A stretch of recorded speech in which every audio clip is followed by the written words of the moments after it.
নমস্কার বন্ধুরা, মুন্নার রান্নাঘরে আপনাদের সকলকে স্বাগত জানাই। আজ আমি ধনিয়া চিকেন বা ধনেপাতা চিকেন রান্নাটা করে দেখাচ্ছি। তার জন্য আমার যা লাগবে সেটা আমি এখানে 500 গ্রাম মতো চিকেন নিয়েছি। এখানে আমি কিছু কাজু রেখেছি জলে ভিজিয়ে, যেটা আমি বেটে নেবো, সেটা আমার লাগবে। দুটো বড় সাইজের পেঁয়াজকে আমি কুচি করে কেটে নিয়েছি। আর লাগবে ধনেপাতা আর কাঁচা লঙ্কা, আমি এটারও একটা পেস্ট করব। বেশ কিছু ধনেপাতা লাগবে আমার। আর এইরকম কাঁচা লঙ্কা আমি 3টে দিয়ে রেখেছি, এটাও বেটে নেব। আদা রসুন আমি কুচি করে রেখেছি, এটারও একটা পেস্ট তৈরি করব। ফোড়নে লাগবে আমার এলাচ আর লবঙ্গ। আর যেটা লাগবে আমার গোলমরিচ, নুন, ধনে গুঁড়ো, জিরে গুঁড়ো, অল্প হলুদ আর সাদা তেলে আমি রান্নাটা করব।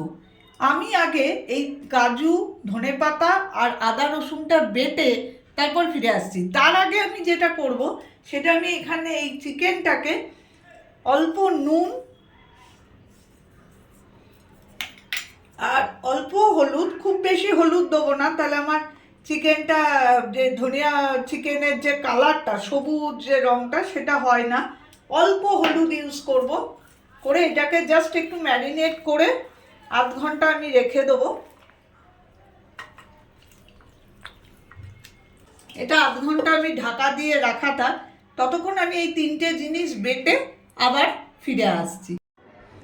আমি যখন ধনেপাতা আর কাঁচা লঙ্কাটা মিক্সিতে বাটবো না, তখন আমি এরকম একটা কি দুটো বরফের টুকরো দিয়ে বাটবো। আর একটু লেবুর রস আমি দিয়েছি, এমনি পাতি লেবুর রস।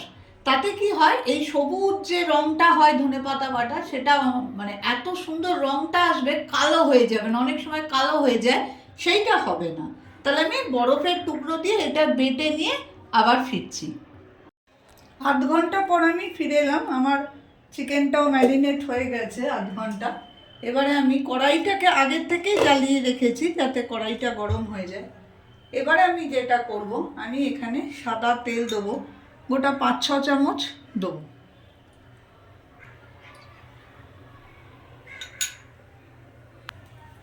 তেলটা একটু গরম হয়ে গেলে আমি শুধু এখানে 4টে এলাচ আর যে লবঙ্গ রেখেছিলাম সেইটা ফোড়নে দেবো।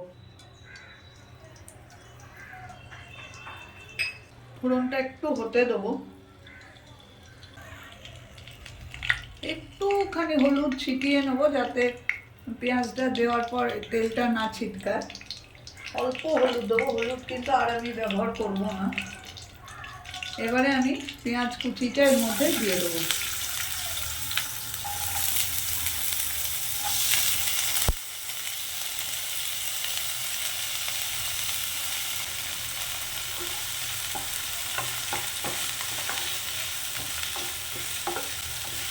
বাড়িয়ে বাড়িয়ে একটু পেঁয়াজটা ভেজে নেব, তবে খুব লাল করে ভাজা যাবে না, হালকা লাল করে ভাজবো, কিন্তু আমি ওই জন্য ওভেনটা বাড়িয়েই রেখেছি।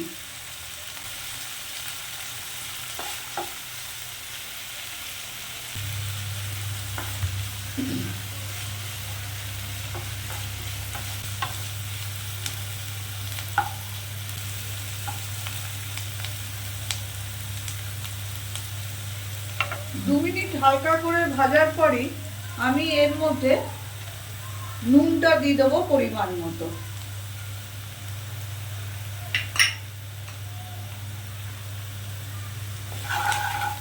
যাতে পেঁয়াজগুলো চট করে নরম হয়ে যায়।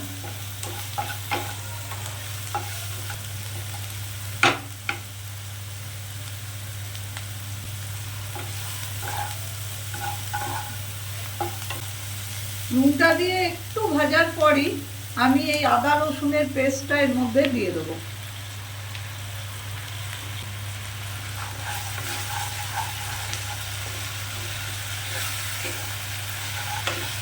মিনিট খানিক আমি আদা রসুন পেস্টটা একটু তেলের সঙ্গে আর পেঁয়াজের সঙ্গে মিশিয়ে নেওয়ার পর, ম্যারিনেট করা যে চিকেনটা, শুধু নুন হলুদ দিয়ে ম্যারিনেট করে রেখেছি, সেই চিকেনটা আমি কড়াইয়ের মধ্যে আস্তে আস্তে দিয়ে দেবো। একসঙ্গেই এটা কষতে থাকবো।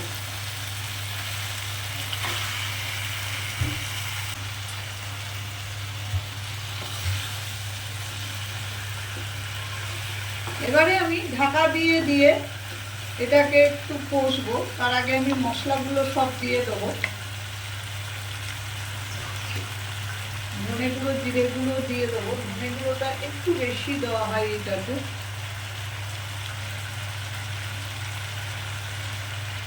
ছোট চামচের 1.5 চামচ মতো দিলাম। এটা 1 চামচ মতো দিলাম জিরে গুঁড়োটা।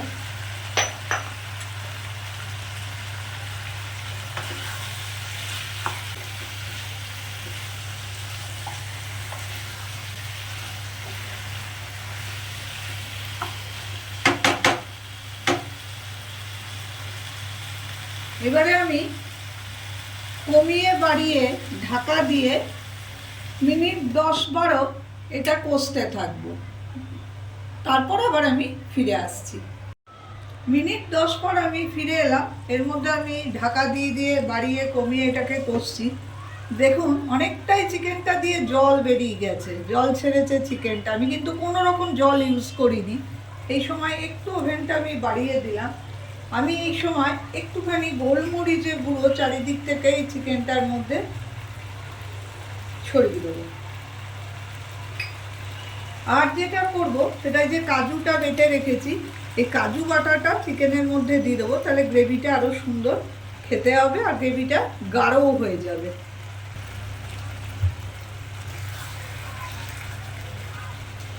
এটা ভালো করে মিশিয়ে নেব।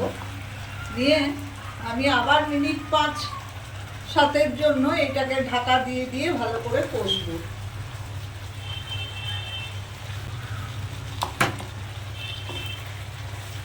সময় আঁচটা একটু কমিয়েই রাখবো, কারণ কাজু দিলে অনেক সময় আঁচে এই কড়াইয়ের মধ্যে বসে যায়। তাই নেড়ে ভালো করে কমিয়ে আমি আবার একটু ঢাকা দিয়ে দেবো। এইভাবে আমি মিনিট 5 পর আবার ফিরে আসছি। মিনিট 5-7 এইভাবে একটু কমিয়ে আমি রেখে দিয়েছিলাম চিকেনটা। পুরো ছেড়ে গেছে মাংস, হাড় থেকে মাংসটা। চিকেনটা পুরো সেদ্ধ হয়ে গেছে, গ্রেভিটাও খুব সুন্দর দেখুন গাঢ় গাঢ় হয়ে গেছে। এবারে আমি এই ধনেপাতা বেটে রেখেছি, এইটা আমি চিকেনটার মধ্যে দিয়ে দেবো। এইটা দিয়ে আমি এটা চিকেনটাকে একটু বাড়িয়ে বাড়িয়ে ফোটাবো, কিন্তু খুব বেশি ফোটানোর প্রয়োজন নেই। ঠিক মিনিট 2-এর জন্য আমি এটা একটু ফুটিয়ে নিয়ে বন্ধ করে রেখে দেবো। রেডি হয়ে যাবে আমার ধনিয়া চিকেন বা ধনেপাতা চিকেন।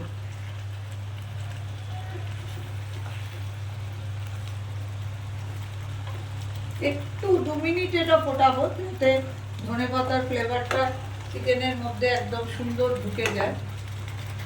খুব বেশি ফোটানোরও দরকার নেই, একটু গ্রেভি ভালো লাগে।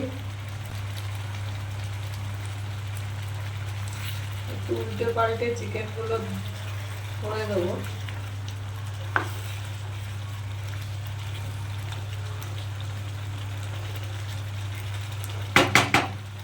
আর আমি ফোটাবো না। এবারে আমি গ্যাস ওভেনটা বন্ধ করে একটু ঢাকা দিয়ে 2 মিনিট রাখবো। তারপরে আমি পরিবেশন করে দেখাচ্ছি। রেডি হয়ে গেল আমার ধনেপাতা চিকেন। এইভাবে একবার করে দেখবেন, খুব ভালো লাগে খেতে। ভাত, রুটি, পরোটা সবার সঙ্গেই ভালো লাগে। যদি আমার রেসিপিটা আপনাদের পছন্দ হয়ে থাকে তো প্লিজ আমার চ্যানেলটাকে সাবস্ক্রাইব করে দেবেন, শেয়ার করবেন, কমেন্ট করবেন এবং লাইক করে দেবেন। আমি উপস্থিত হব আবার অন্য কোনো দিন অন্য কোনো নতুন ধরনের রেসিপি নিয়ে।